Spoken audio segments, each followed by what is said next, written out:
So, y'all have been hearing about us telling you that Berlin is going to be epic for a few episodes.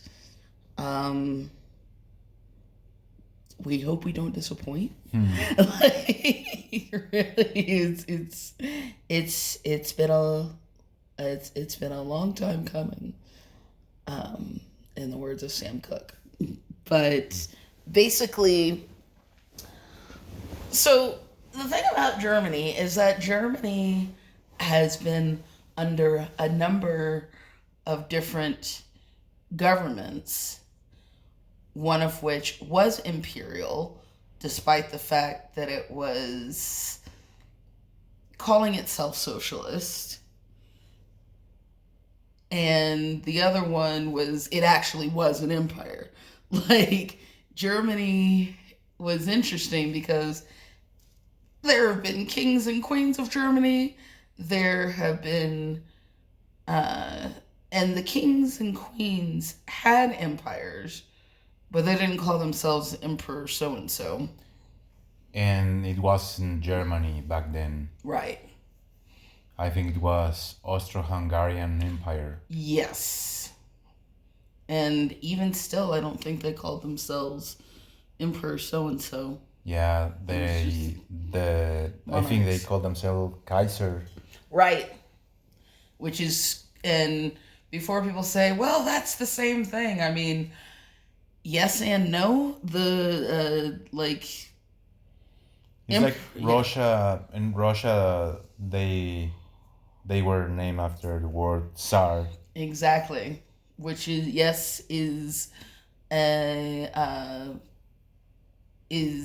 a wordplay on Caesar, but yeah, it was Tsar and Tsarina. It wasn't emperor.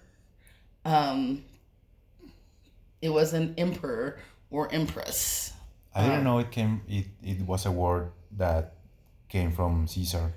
Well, the Roman Empire was huge. Yeah. And so we hadn't really. Now, it wasn't called Russia by any stretch of the imagination, but it was. But basically, that's kind of where they went with it. Tsar is a remix of Caesar, and that's why you had the Russian Empire as well. And you could say that Russia is an empire, but I think really the issue is that it's just been so cold that nobody's that everybody's like, I don't care.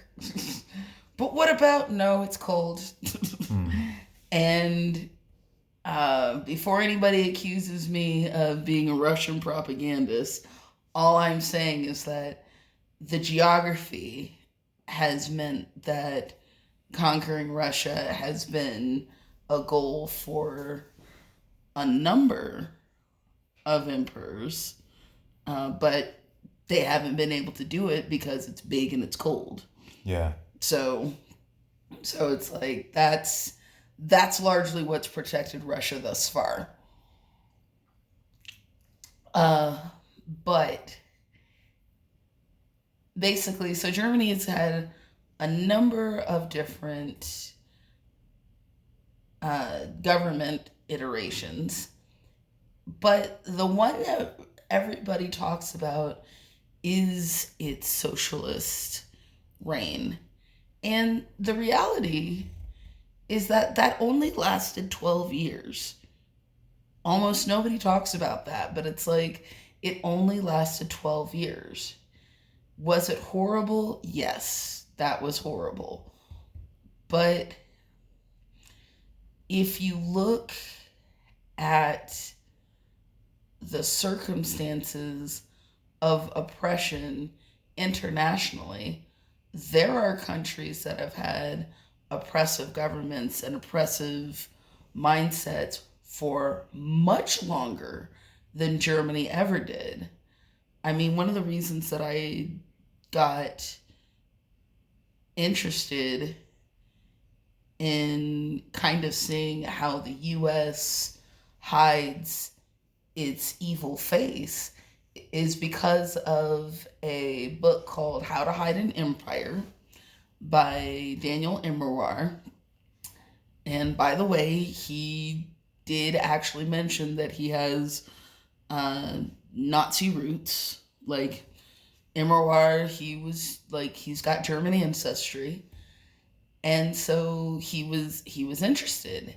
And people might say, "Oh, the U.S. empire isn't hidden," and I would posit, is it? Because basically nobody considers the United States to be like, we're calling ourselves a democracy. We have bases all over the world. We still have colonies, Guam and United States Virgin Islands and Puerto Rico, but people don't consider us an empire. So, and I think that was also kind of how Germany got away with it for so long into its later years, because even though the socialist aspect was just 12 years, it's like the monarchy was doing stuff before that. The Republic was doing stuff before that. What period? Which years were those 12 years? 1933 to 1945. I see. And remember, this is when the Olympics happened in Germany, like the Olympics happened in Germany, when Jesse Owens was basically proving white supremacy wrong in athletically, and but it's like the world continued to function. And I think that is what scares people the most about German history, is that people were just allowed to keep functioning and their worlds didn't stop. To me, I think that part of that, I would have originally thought that part of that had to do with the internet didn't exist. Like, nobody could see what was going on. We got reports. We were given stories about it, but we didn't but we couldn't see it. Well, I've been disproven, because we now have history. We now have social media, and people are showing us violence all over the place, and people are still just living their lives. Like, imperially also, like South Africa was part of an empire, and actually the Boer population or the Afrikaans population was reimbursed for having lost their land when South Africa became legitimized as a government. And it's like, because the empire doesn't like to lose. So all of the mindsets about Germany before going into Berlin, I actually stopped watching World War II propaganda, because being from the United States, there's a lot of it, and people have been posting on, but look what we did in World War II for decades. Mm-hmm. So I'm not trying to be a part of that bandwagon anymore. But yeah. And ironically, the first site we visited was the airport. Yeah. The Nazi airport. The Tempelhof Airport. Yes. Yeah, we left Enschede, and we were warned by my cousin that crossing the border into Germany was probably going to be more tricky than we thought. Probably there will be kind of like a checkpoint or something, and they were very, like my cousin and his partner, they were very uh, observant on the fact that even though Germany is part of the EU, um, it protected its borders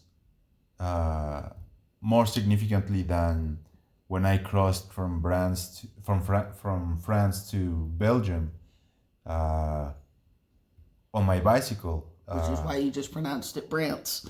France. And so we bought our train tickets.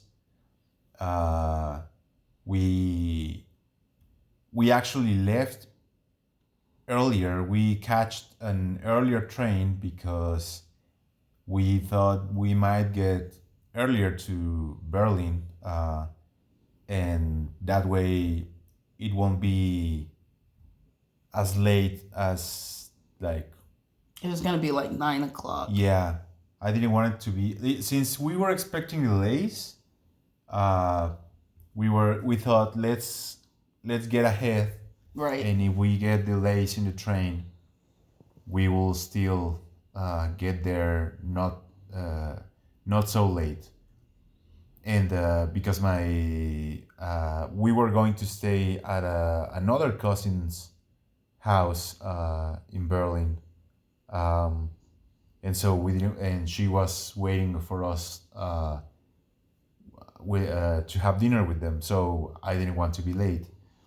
So we catch an earlier train, but on that the problem was that when you board an earlier train than the one that you reserved, yes, you can get on. You can get on the train, but your seat will not. Yeah, you might or might not get a seat, and so we didn't get a seat until like the last hour. Yeah, hour and a half. Yeah, like that was a mess. Yeah, it was, and so we were basically sitting on the floor, and even though there was a lady that had an empty seat, but it was occupied by her expensive coat. Yes. So I was sitting on the floor, and you were sitting on the floor, and I couldn't see what was going on over the window because the window was over my eyesight. But I remember I wrote something on my notebook about being impressed by how people were dressed in Germany. I felt like people were using brand new clothes, and I don't know, it felt different. Like I did feel different, like something was strange. And so we were on the train, and I the second thing I noticed is no more English. On the trains in France and Belgium and even the Netherlands, most things were on their Also native English. language and also in English, but not in Germany. And that was another thing that I noticed. Yes, everybody spoke English, but they were mad about it. I wouldn't say mad, but they weren't trying to make it easy for you, as they were. You had to ask them to, or at least in my opinion. And so we got to Berlin, and after that cold reception that probably was in my head because of all of the prejudices that we've been fed on media, and Right. mainly on American media, because that's the media that dominates at least the the West, Oh, the Western yes. Hemisphere, especially Mexico. Uh, so after that cold vibe, uh, it was interesting to me that my cousin's husband, which I've He's the never German one. yeah, I've never met him before, and I was impressed by actually his warm welcome when we got off the train uh, in Berlin. I didn't. I only He sent me a photo of him because I sent him a photo of us so he could recognize Did he us. send us a photo of him? I thought we sent him a photo of us, and then we never knew what he was looking like. And that's why when there was like this 6 foot tall blonde guy saying, "What's up?" I was very confused. Yeah, he did send a photo, and uh, and so it was a very warm welcome, uh, and to me that was a very contrast uh, contrasting aspect. Um, but yeah, after that warm welcome at their house, at their very warm house,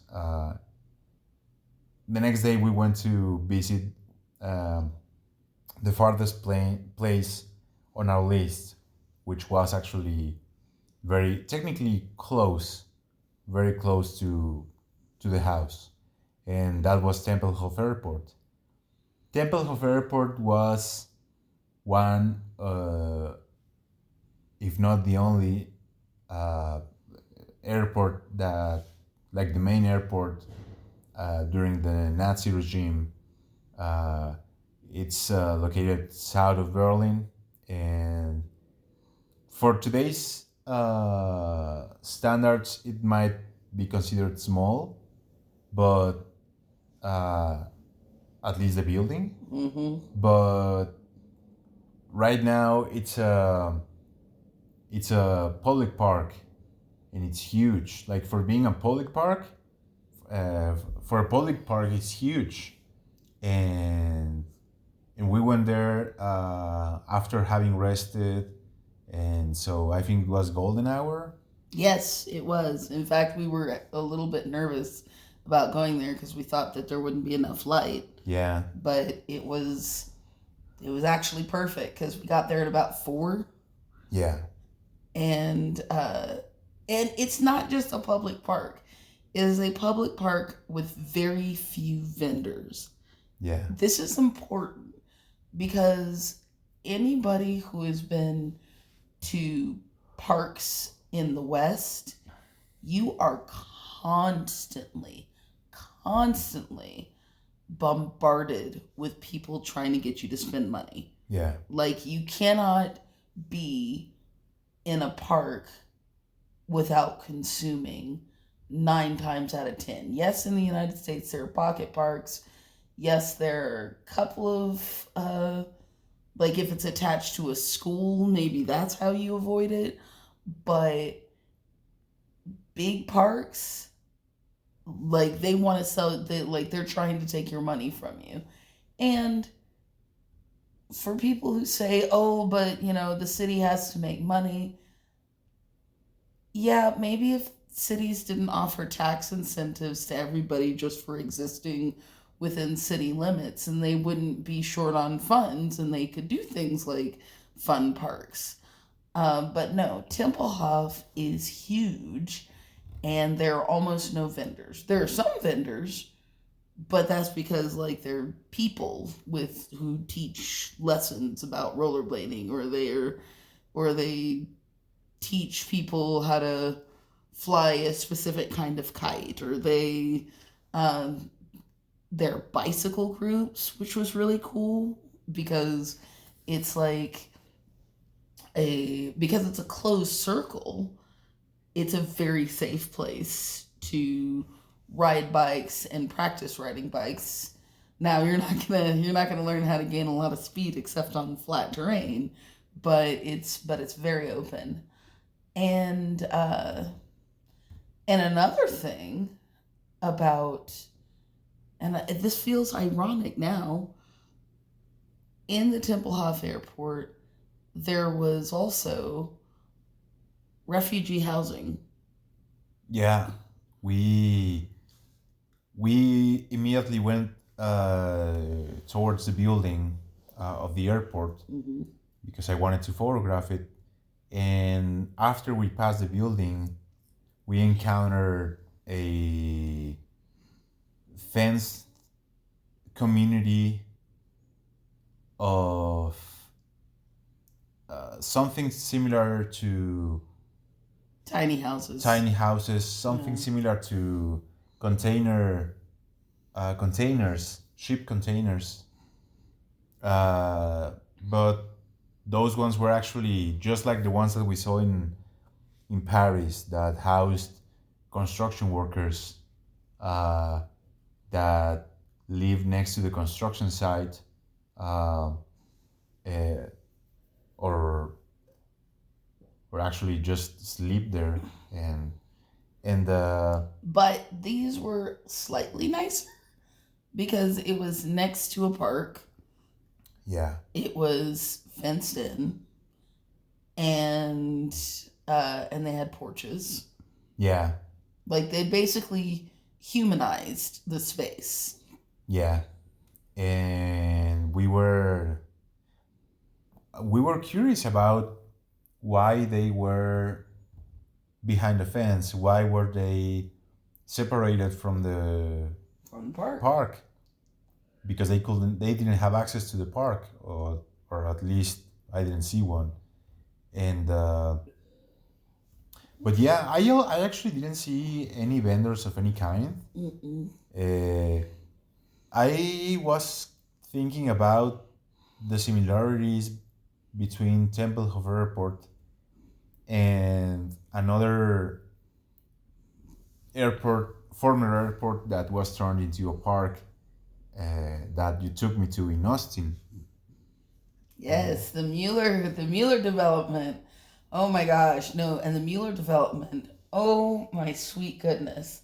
Not only was it not just a park, the housing is expensive. Like the possibility of putting, not only is there not a spot where they could have put like a tiny house development, even though it is about a 20-minute drive from a tiny house development for unhoused people. But Mueller development is full of retail. It's full of retail. It's full of consume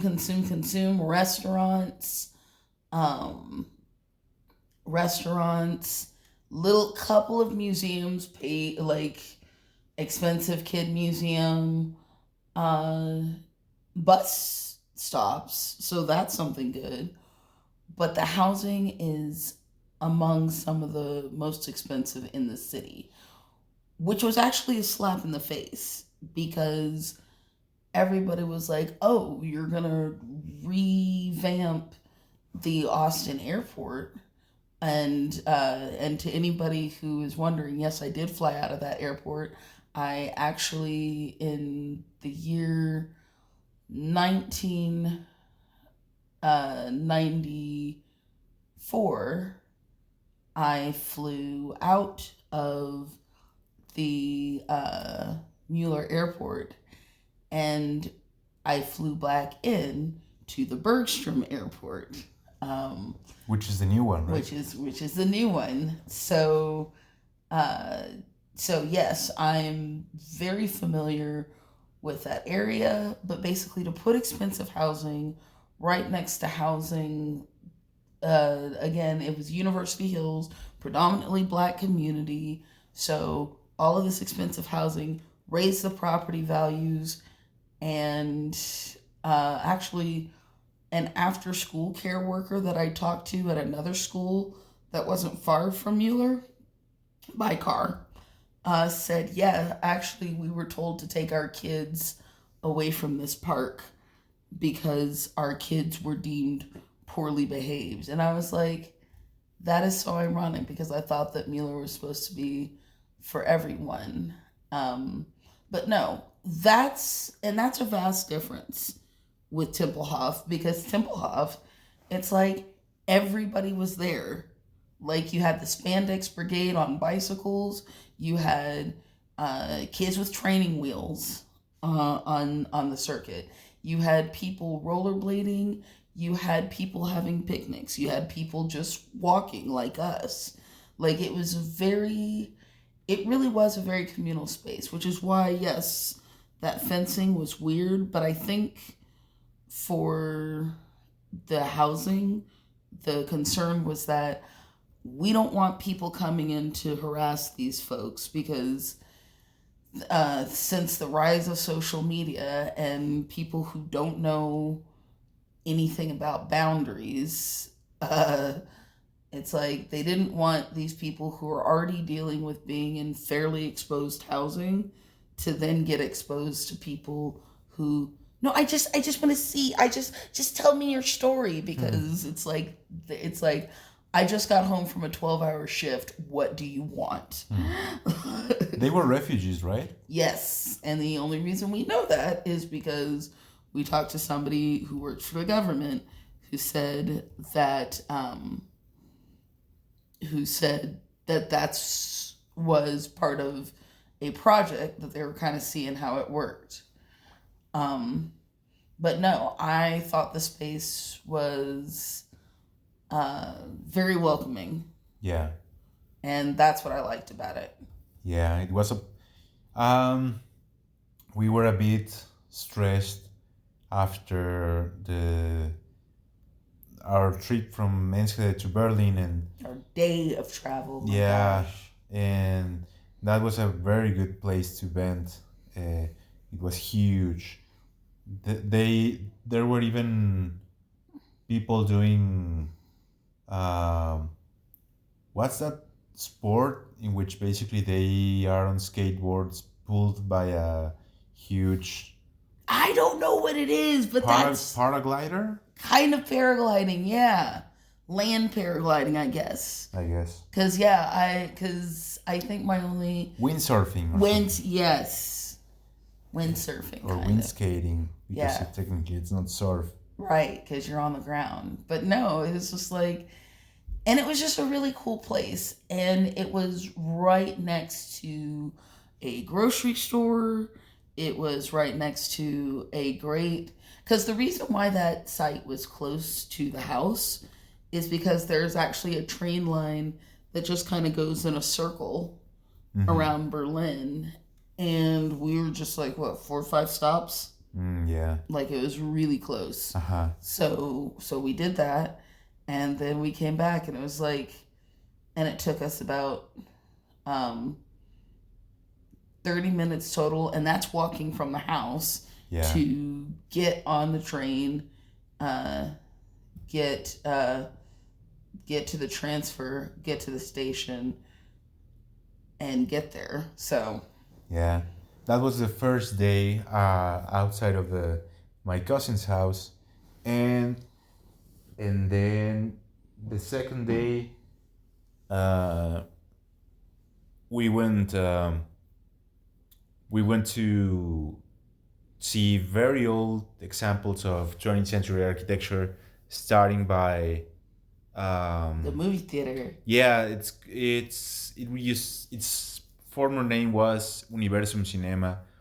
Now it's more like a theater, gallery, art space, but it still has the architectural features. That building, I think it was from 1928, by architect Eric Mendelssohn. And after that, we went to the Kaiser Wilhelm Memorial Church. It used to be a church. Then that church was bombed during the Berlin attack by the Russian army when they took over Berlin, or I don't know if it was the English planes. Anyway, it was a bomb church. It was a bomb church. It was but very beautiful church, Yeah, and a very significant church, and eventually they had planned to they had plans to demolish it during Berlin's reconstruction after the Second World War, but it was so important that people were like, what if we leave it like that? Yeah. What if we just leave it like that? Like, it's so pretty and so important. So they announced an architectural contest, and many architects participated. I think the first time the first contest was declared non-valid because I think they didn't like any of the results, and they organized a second one, and on the second one, this project got selected. They just made a few changes, and now it's like a tower and a church next to the old church, and it has a very dark vibe, but I liked it. I loved it. And it looks and it has a dark vibe, but it basically just looks blue when you're inside it. Yeah. Because it was blue stained glass, and it's like yeah, it was very well done. Yeah, I mean, from the outside, I had that feeling of it being very, very dark architecture from the outside, in the sense that it almost felt like a cemetery. I don't know. It made me feel a bit sensitive, especially under that light. But after that, when we went to see another very important building, which was a factory, a turbine factory, and after that, I think we tried to go to the Bauhaus. Oh yeah, we tried to go to not the Bauhaus in Dessau, but we wanted to see the Bauhaus Museum in Berlin, but that one is being intervened right now, and so it was closed. So I think we went to the Mexican embassy in Berlin. But not before we went to the place where they're actually rebuilding the Bauhaus Museum. Yeah. We went there, and then we went to the Mexican embassy, and it was actually we were actually really lucky because there was a spiritual practice about to take place, and we got to stay there. So it was basically, we got to go to the Mexican embassy, and we got to go see a Mexican artist. So the only souvenir that we got for our host was, because we don't buy a lot of things, and that's been true for a while.